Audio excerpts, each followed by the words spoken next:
இரட்சகராகிய இயேசு கிறிஸ்துவின் கிருபையுள்ள நாமத்திலே உங்கள் அனைவருக்கும் அன்பின் வாழ்த்துக்கள் கூறி இன்றைய தியானத்திற்கு உங்களை தயவோடு அழைக்கிறோம். இன்றைய தியான பகுதி பரிசுத்த யாக்கோபு எழுதின நிருபம் 4ஆம் அதிகாரம் 1 முதல் 10 வசனங்கள். பரிசுத்த யாக்கோபு 4ஆம் அதிகாரம் 1 முதல் 10 வசனங்கள். தியான வசனம் 6ஆம் வசனம். யாக்கோபு 4:6.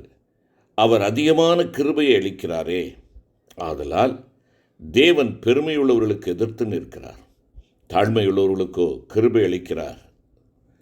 தேவன் பெருமையுள்ளவர்களுக்கு எதிர்த்து நிற்கிறார், தாழ்மையுள்ளவர்களுக்கோ கிருபை அளிக்கிறார். என்னை கேட்டுக்கொண்டிருக்கிற என் அருமையான சகோதரனே, சகோதரியே, அருமையான வாலிப பிள்ளைகளே, அருமையான பெற்றோரே, பெரியவர்களே, தாழ்மை என்பது ஒரு பெரிய ரகசியமாகும். இந்த தாழ்மை மிகுந்த ஆசீர்வாதத்தை கொண்டு வரக்கூடிய ஒரு காரியம் என்பதாக நாம் அறிந்து கொள்ள வேண்டும். தேவன் தாழ்மைக்கு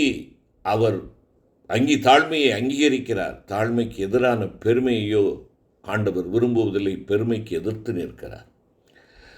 பெருமையுள்ள மக்களுக்கு எதிர்த்து நிற்கிறார். ஆனால் அந்த தேவன் தாழ்மையுள்ளவர்களுக்கு கிருபை அளிக்கிறார். ஏனென்றால் இந்த தாழ்மை என்பது தெய்வீக சுபாவம், தேவனுடைய சிந்தை, தேவன் தரித்திருந்த ஒரு விலையேற பெற்ற பொக்கிஷம் என்று சொல்லி, ஒரு பெருமைக்குரிய ஒரு வஸ்திரம் என்று சொல்லலாம். இன்று பெருமையை களைந்து தாழ்மையின் ஆடையை அணிந்தவர்களாக காணப்பட வேண்டும் என்றால், ஆண்டவராகிய இயேசு கிறிஸ்துவின் விலையேற பெற்ற இரத்தத்தால் கழுவப்பட்டு அவருடைய வார்த்தைக்கு கீழ்ப்படிந்து நல் மனச்சாட்சியுடையவர்களாய் வாழுகின்ற பொழுது, என் தேவன் விரும்புகிற, என் தேவன் கொண்டிருக்கிற அந்த தெய்வீக சிந்தையை நீங்களும் நானும் அணிந்து கொள்ள நாம் நிச்சயமாக முடியும் என்று சொல்லி ஆண்டவருடைய வார்த்தையை சொல்லுகிறது. அதிகாலையின் மகனாகிய விடிவெள்ளி என்று அழைக்கப்பட்ட தூதன் தன்னுடைய பெருமையினாலேயே தேவனுடைய சமூகத்தை விட்டு, பரமண்டலத்தை விட்டு கீழே தள்ளப்பட்டான் என்பதாக ஏசாயா 14 வாசிக்கிறோம். ராஜாவாகிய நேபுகாத்நேச்சார் பெருமைக்கு இடமளித்த பொழுது மனுஷரினின்று தள்ளப்பட்டு மாடுகளைப் போல் புல்லை மேய்ந்தான் என்பதாக தானியேல் 4ஆம் அதிகாரம் குறிப்பிடுகிறது. ஆண்டவராகிய இயேசுவோ சாந்தமும் மனத்தாழ்மையும் உடையவராய் ஜீவித்தார். அவர் தம்மை பிதாவோடு ஒப்பிட்டு தம்மை தாழ்த்தி கொண்டே இருந்தார். பிதாவானவருக்கு மட்டுமல்ல, சிருஷ்டி கர்த்தராகிய இயேசு கிறிஸ்து தம் சிருஷ்டியாகிய மனுஷருக்கும் தம்மை தாழ்த்தினார் என்பதாக வேதம் குறிப்பிடுகிறது. தன்னுடைய பெற்றோராகிய யோசேப்புக்கும் மரியாளுக்கும் கீழ்ப்படிந்து தம்மை தாழ்த்தினார்.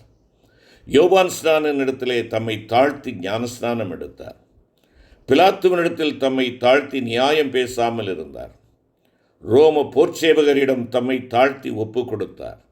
அவர் சிலுவையின் மரணபரியந்தம் தம்மை தாழ்த்தினார் என்பதாக பிலிப்பியர் 2ஆம் அதிகாரம் 8ஆம் வசனம் குறிப்பிடுகிறது. விசுவாசிகளின் தகப்பனான ஆபிரகாம் ஜெபிக்கின்ற பொழுது அவனுடைய ஜெபிக்கின்ற வார்த்தையை பாருங்கள். ஆதியாகமம் 18ஆம் அதிகாரம் 27வது வசனத்தில், நான் தூளும் சாம்பலுமாயிருக்கிற அடியேன் என்று சொல்லுகிறார். என்று ஆண்டவருடைய சமூகத்தில் ஜெபிக்க வருகிற தேவனுடைய பிள்ளையே, தேவனுக்கு முன்பாக நாம் எவ்விதமாய் நம்முடைய வார்த்தைகளை கொட்டுகிறோம் யோசித்து பார்ப்போம்.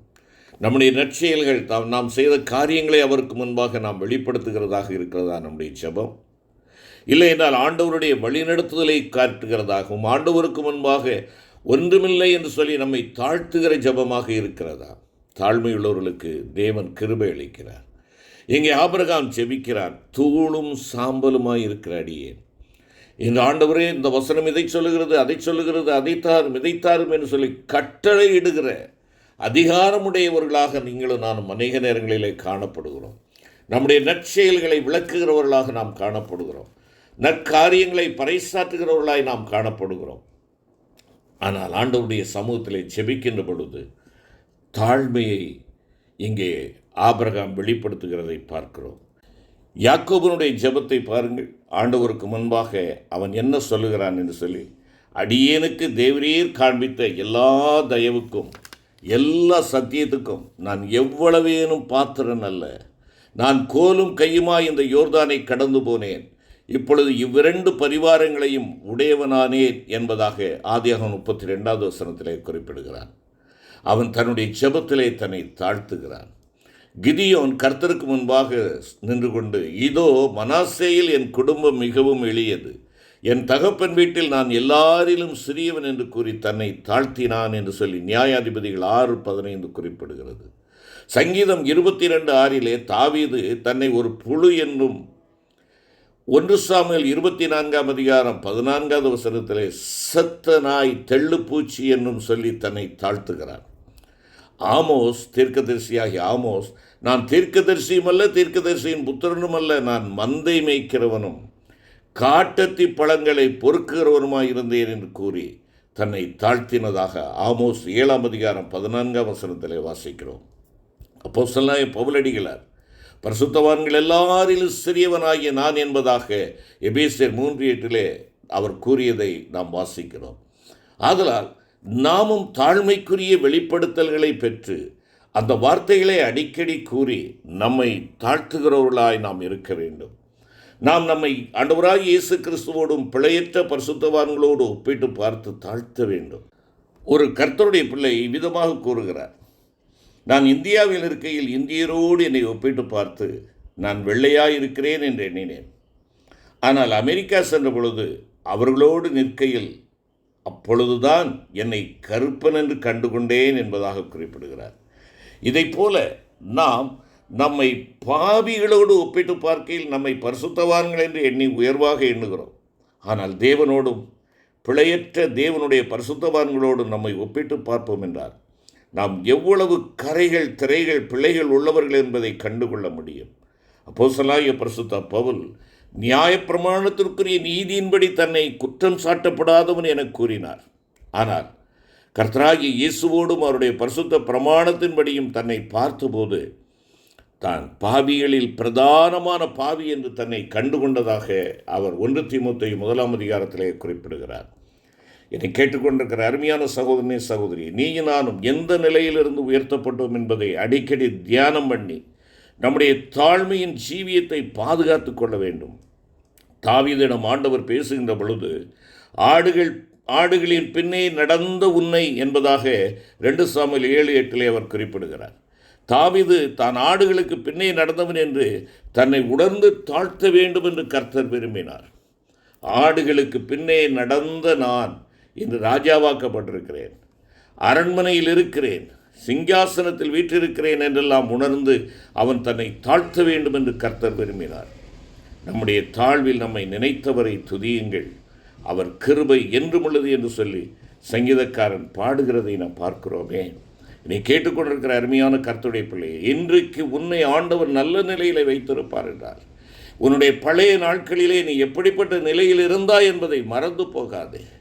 ஆடுகளுக்கு பின்னே சென்றவன், கழுதையை தேடி சென்ற சவுல், அருமையான கர்த்தருடைய பிள்ளையை, உன்னையும் என்னையும் ஆண்டவர் தேடி வந்தபடியினாலே நீயும் நானும் இன்று அவருக்கு பின்பாக நிற்கிறோம் என்பதை மறந்து போகாதே.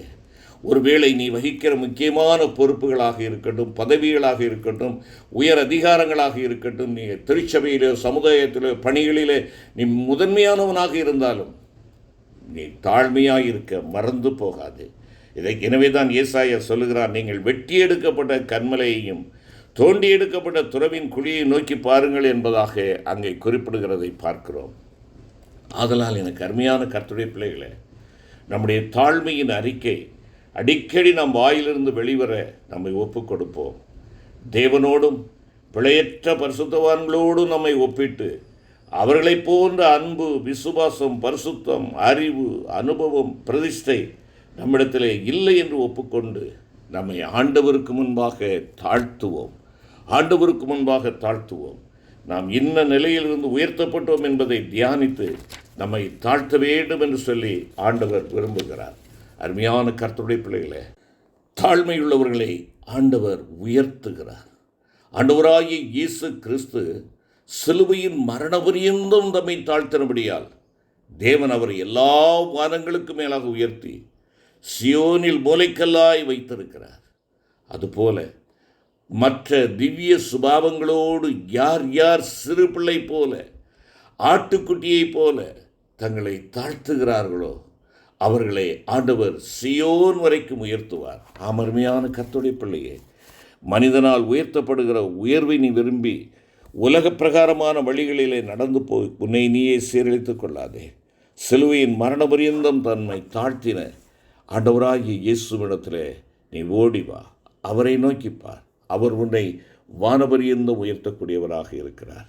செபிப்போம். அன்பின் ஆண்டவரே, தாழ்மையுள்ளவர்களுக்கு கிருபை அளிக்கிற தெய்வமே, பெருமையுள்ளவர்களுக்கு எதிர்த்து நிற்கிற எங்களை வல்லமையுள்ள ஆண்டவரே, நாங்கள் பெருமையை களைந்தவர்களாக, அந்த பெருமை எங்களுக்கு சிறுமையை கொண்டு வரும் என்பதை உணர்ந்து ஆண்டவரே, தாழ்மையின் ஆடையை நாங்கள் தரித்து கொண்டவர்களாக, அதன் மூலமாக தேவனுடைய பரிபூர்ண ஆசீர்வாதத்திற்கு சொந்தக்காரர்களாய் காணப்பட எங்களை அர்ப்பணிக்கிறோம் ராஜா. எங்களிலே காணப்படுகிற மேட்டிமை, அகங்காரம், நான் என்கின்றதான மேலான எண்ணம், இப்படிப்பட்டவைகளாலே நான் என்னை நானே கரைப்படுத்தி கொண்டிருக்காதவாறு அவைகள் எல்லாவற்றையும் அப்பா உம்முடைய கல்வாரி சிலுவையின் அடியிலே நான் போட்டு தாழ்மையை தரித்து கொள்ள தேவா எனக்கும் எங்களுக்கு உதவி செய்யும்.